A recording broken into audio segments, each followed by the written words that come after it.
Tonkilasy tonkivavy tonga soa indray ato anatin'ny fandarana dinika amban-tafitrano na ny data amin'izao somalina izao fa ny hafa sy loha hevitra hafa indray no entina aminao amin'ity somalina ity. Iresaka mahakasika ny tontolo ny arenan-kibon'tany isika ato anatin'izao fandarana dinika amban-tafitrano izao ka ny ministry ny arenan-kibon'tany sy ny loharano-karena stratejika fidiny avra-vokatra no vahintsika eto amin'ny fandarana amin'izao alina izao. Miarabanao Andriamato ministra dia tonga soa eto amin'ny fahitalavitra viva indray ianao. Miarabanao miaro vola dia miaraba ihany koa ireo mpanaraka ny fahitalavitra viva ao anatin'izao fandarana data takariva izao. Araky ny efa natsidiko teo dia iresaka mahakasika ny tontolo ny arenan-kibon'tany isika fa iresaka ihany koa mahakasika ny raharaham-pirenena satria izay sehatry ny arenan-kibon'tany izay ihany koa dia tsy afa-misaraka amin'izay hoe raharaham-pirenena izay. Hoentiko manomboka ny fanontaniana izay apetrako Andriamato ministra anisan'ny sehatra misy nampiteraka resaka ihany koa izay ity sehatry ny arenan-kibon'tany ity tany amin'ny faraparany taona 2024 tamin'izao fiatomboa ny taona 2024 izao tiako ambara amin'izany ny mahakasika an'ilay hoe volavolana fanovana fanitsina ny lalàna mifeny arenan-kibon'tany. Manao ahoana sy manao ahoana tokoa Andriamato ministra aiza ho aiza tokoa izay hoe fanovana ny lalàna mifeny arenan-kibon'tany izay satria raha ny fantatra dia maro ihany ireo dingana efa nataonareo teo anivon'ny ministera. Ny mahakasika ny fanavaozana na fanatsarana ny lalàna mifeny arenan-kibon'tany raha fitinina fohy dia hoe nisy volavolana tolo-dalàna izay nokasainana roso moa zany tamin'ny faraparan'iny taona iny avy amin'ny gouvernemanta ary niteraka resabe ilay izy hoe taon'ny gouvernemanta rery no nandrafitra azy. Izay tiaka ambara tao anatiny dia ny mpiantsehatra rehetra dia afaka nieritreritra hoe ahoana ny tahaka ny fanavaozana n'izany lalàna mifeny arenan-kibon'tany zany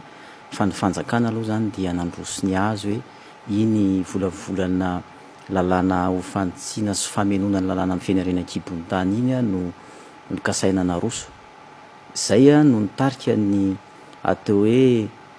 fahatairan'ny rehetra zany ary natonga ny rehetra aneo fahavononany hiditra ao anatin'izay dingana amin'ny fanavaozana ny lalàna mifeny arenan-kibon'tany zay dia nosokafana zany izay dingana zay ao amin'ny ahafahana mahazo ny hevitry ny rehetra ary maro tokoa ny dingana efa nitanterahana tao anatin'ny hoe firesahana maro lafo moa zany na dialogue multipartite ho an'izay rehetra mahatsiaro ho voakasika izany fanavaozana sy fanatsarana ny lalàna mifeny arenan-kibon'tany zany. Amin'izao fotoana ifampiresahantsika izao dia efa tafatsangana ny vovonana atao hoe comité zany andraikitra ny fiheverana réflexion sy ny fanoratana rédaction anio fanavaozana ny lalàna mifeny arenan-kibon'tany io ka ao anatin'io comité io dia hita ao zany vondrona anankidimy dia ny avy amin'ny fanjakana ny antsoina hoe groupe administration ny avy amin'ny mpitrandraka lehibe na ny atao hoe groupe ny grande mine dia ny avy amin'ny mpitrandraka teratany na ataontsika petite mine opérateurs nationaux dia avy ao koa ny vondrona ny fiarahamonim-pirenena ny société civile dia ny vondrona syndicale. Ireo dimy ireo zany amin'izao fotoana izao no mandrafitra ary manana ny solotenany ao anatin'io comité io ary dia mitohy isaky ny alakamisy ny fionana anatratrarana ny tanjona zany satria tsara apetraka ihany hoe ny fanavaozana an'izany lalàna mifeny arenan-kibon'tany zany dia tokony ho vitaina alohan'ny faran'ny volana jona 2024 mba ahafahana mampiatra sy misitraka izany ao anatin'ny tao-piasana hatramin'ny taona 2024 izay hitondrano ny fanjakana ankehitriny zany ny fitondrana. Zay zany izy amin'ny ankapobeny. Raha fehezina izay teboka izay dia hoe efa voasolotenao ny rehetra ary ao ireo vondrona izay mahatsiaro hoe voakasika amin'ny vantana ny amin'izany ary ny vondrona tsirairay avy eo no misandrahaka any amin'ny faritra sy any amin'ny fokotany rehetrarehetra any manangona ny heviny arak'izay misy azy hoe ny mpitrandraka zany maka ny hevitry ny rehetrarehetra any ny fanjakana maka ny azy ny fiarahamonim-pirenena dia vondrona arak'izay fa ny fomba fiasany mila arindra. Io resaka lalàna mifeny arenan-kibon'tany io tsy hoe zava-baovao na hiainga amin'izany fa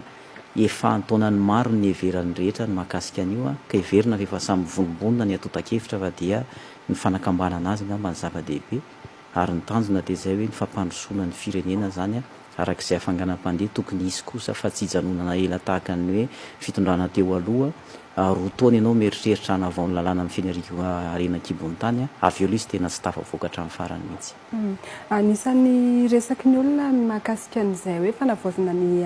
lalàna amin'ny fianarena kibony tany izay no hoe fananganana nyity komity ataony hoe komite ny lazainao teo ity hoe inona ny antony nampifotampoka izay mihitsy ilay fanontanian'olona nampifotampoka ny tompon'andraikitra amin'izay hoe anangana n'le komity izay misy antony manokana ve? Ny fanjakana zany dia hoe inona ny tsy ampy tao anatin'io lalàna amin'ny fianarena kibony tany io ahafahana manatratra ny vina vaovaon'ny filoham-pirenena sy ny politika ankapobeny fanjakana. Izay moa latsiny hoe disposition complémentaire zany disposition complémentaire no nentina tao anatin'ilay volavolana tolo-dalàna satria amin'ny ankapobeny zany dia heverina hoe mety ary azo irosoana ihany ny teboka sasany. Diso zany ny filazana hoe tsy nijery ny lafiny ara-tontolo iainana na ny ara-piarahamonina na amin'ny resaka tany na izay sehatra hafa ny volavolana tolo-dalàna izay naroso fa amin'ny fanjakana aloha mety ireo fa ilay tsy ampy ny napetraka. Fa ankehitriny zany ny rehetra dia hiteny hoe mila jerena ihany koa kay ny lafiny tontolo iainana dia amin'izao zany io komity mamolavola sy miandraikitra ny fanoratana an'izay dia mijery ny lafiny rehetrarehetra. Mahazo mijery izay lafiny rehetrarehetra tiana ho jerena fa ny napetraka kosa dia hoe raha hiteny ianao fa mila hovaina ny lafiny ara-tontolo iainana ao anatin'io lalàna amin'ny fianarena kibony tany io dia lazao aloha ny tsy mampety an'ilay ankehitriny ary omeo ny tolo-kevitra ao heverinao fa hapety azy ahafahana mandroso aingana zany. Nolazainao teo hoe misy ireo entité izay nisolo-tenan'ireo olo ireo ho an'ny grande mine tena sikotsindrim-peo manokana dia ho an'ny société civile hoe mahasolo-tena tokoa ve sao indray rehefa avy eo isy indray nitsangana hoe tsy solo-tenanay io fa natao unilatéral le zavatra nataotao rehefa tena hoe iroso amin'izay fandaninana ny lay volavolana lalàna vaovao no hatsarain'izay izy. Ny fisoloana tena ny vondrona anankiray zany na ny gropy anankiray dia napetraka mihitsy ho andraikitra izy ireo zay ao ny miantoka an'izay tsy mandray an'izay resaka izay zany intsony zany ny atao hoe tia komity ny fanavaozana ity na tia lalana hitolana ny fanavaozana lalàna amin'ny fianarena kibony tany ity hoe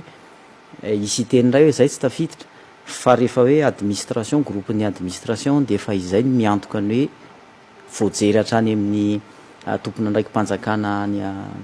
amin'ny faritra zany collectivité territoriale décentralisée isy fomba fiasa moa mahakasika an'izay. Le izy koa tsara marihana fa tsy hoe miditra ao anatin'ny komity daholo akory ny olona rehetrarehetra fa solotena ihany izy ireo ary raha ambara eto zany dia solotena folo isaky ny vondrona no mandrafitra an'ilay izy ireo zany avy eo ny tompona andraikitra mandrindra ny fakana ny hevitry ny rehetrarehetra araky ny nambarako teo hoe ny tompona andraikitra any amin'ny faritra zany dia ao anatin'ny groupe administration amin'ny alalan'ny ministèran'ny ny antitany sy ny fitsinjaram-pahefana no akany hevitry ny comité territorial décentralisé mahakasika an'izay hoe inona ary sosikevitra hatrany hatrany zany le groupe zany no misandrahaka makany hevitry ny rehetra fa tsy hoe olona manjatony akory no ivory ao anatin'le komity zany. Efa miresaka an'izay ihany ianao teo hoe misy ny tsy feno misy ny banga tao anatin'ilay lalàna izay manan-keratra amin'izao aloha satria mbola tsy mipetraka ny vaovao tao anatin'ny filan-kevitry ny minisitra ny alarobia lasa teo anisan'ny voaresaka tao ny mahakasika ny hoe fiatsoana fivoriana tsara-potoan'ny anteny merarotonta naovana fankatoavana ireo diditsy volana miisa 7 no raisin'ny filoham-pirenena talohan'ny joroan'ny anteny meram-pirenena misy diditsy volana iray mahasahana manokana ny avy eo ny sehatry ny arena kibony tany ao anatin'ireo diditsy volana miisa 7 ireo afaka miresaka mahakasika an'izay ve ianao amin'izay hoe misy diditsy volana mahakasika ny ministera izay tantaninao izay. Misy tokoa ny diditsy volana 7 tsipika ohatraohatra 7 izay mahakasika ny hoe tsy fanajana sy tsy fanarahana ny pitsopitso ny ara-panjakana na hoe manquement administratif moa zany sy ny sazy mifandraika amin'izay. Io dia mialohan'izao fanavaozana ny lalàna amin'ny fianarena kibony tany amin'ny ankapobeny zao ary izay ny asiko tsindrim-peo manokana mba tsy isian'ny fifangaroan'ny fahazahoana azy zany anaovana ny serasera sara akoroa miavaka mihitsy ity diditsy volana mahakasika ny lalàna amin'ny fianarena kibony tany izay noraisina tamin'ny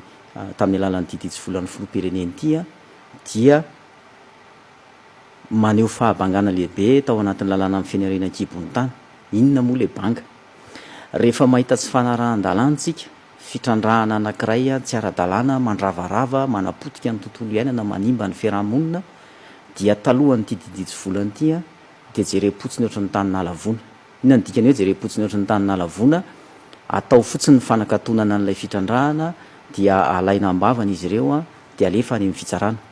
fa ity diditsy volana zay niraisina ty a 2019 ty a dia mitondra kosa makany amin'ny hoe isazy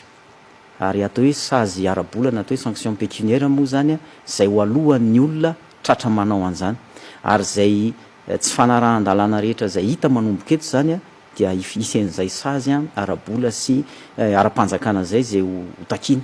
teo aloha zany io dia tena hoe nampalahelo hoe maloto ny ranonay lavaka be ny navelany nitapahany ny hazo hoe tsy najainy ny fomba tany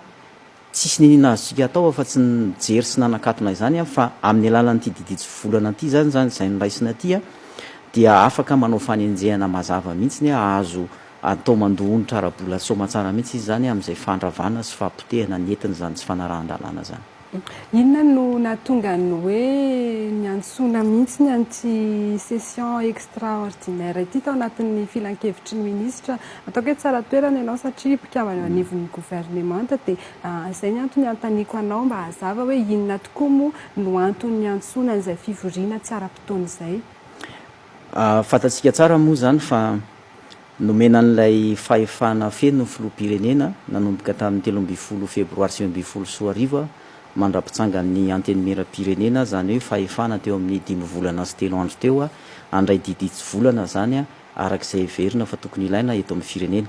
ary napetraka tamin'izany fa alohan'ny amoahana n'ilay lalàna promulgation dia misy ny fanamarinana zany a ny hoe mifanaraka tsara amin'ny lalam-panorenana ve izy contrôle de constitutionnalité sy ny resaka hoe fankatoavana ratification dia nisy a diditsy volana 5 zay noraisina nandritra n'io fepotona nanana ny filoham-pirenena n'io fahefana io a dia nisy moa zany ny nangataka teny anivon'ny antenimieram-pirenena hoe tsy manan-kery ireo diditsy volana ireo satria mbola tsy nahazo fankatoavana dia namoaka ny fanapahan-keviny ny antenimieram-pirenena hoe ny anan-kenina amin'izy ireo tafiditra ao anatin'izany zany a ny diditsy volana mahakasika ny tetim-bolam-pantsiana ny volam-panjakana 2014 sy ireo diditsy volana hafa mahakasika ny fiaraha-miasa iraisam-pirenena ireo zany a tsy nampidirina ty anatin'ilay fankatoavana fa nisy diditsy volana 5 kosa zay ao anatin'izany ny resaka ty mifeny lalàna mifeny harena-kibon'ny tany ty a dia mila entina ankatoavana dia tao anatin'izay zany a no nijerena hoe satria tsy tratra moa zany tamin'ny oktobra 2019 ny fivoriana ara-potoanan'ny antenimiera dia hoe everina fa maika ny anohizana ny raha-panjakana sy ampiarana an'ireo diditsy volana zay tena ilain'ny firenen'ireo a dia niantso n'ity fivoriana tsy ara-potoana ity zany ahafahana mahazo an'izay fankatoavany i antenimera rotonta zay zany an'ireo diditsy volana 5 ireo. Efa nindresanao teo fa tiako hiverenana ihany mahakasika an'le hoe eo amin'le fifandanjan'le lalàna zany tiako tenenina eo lalàna mifeny harena-kibon'ny tany eo ity diditsy volana ity zany hoe rehefa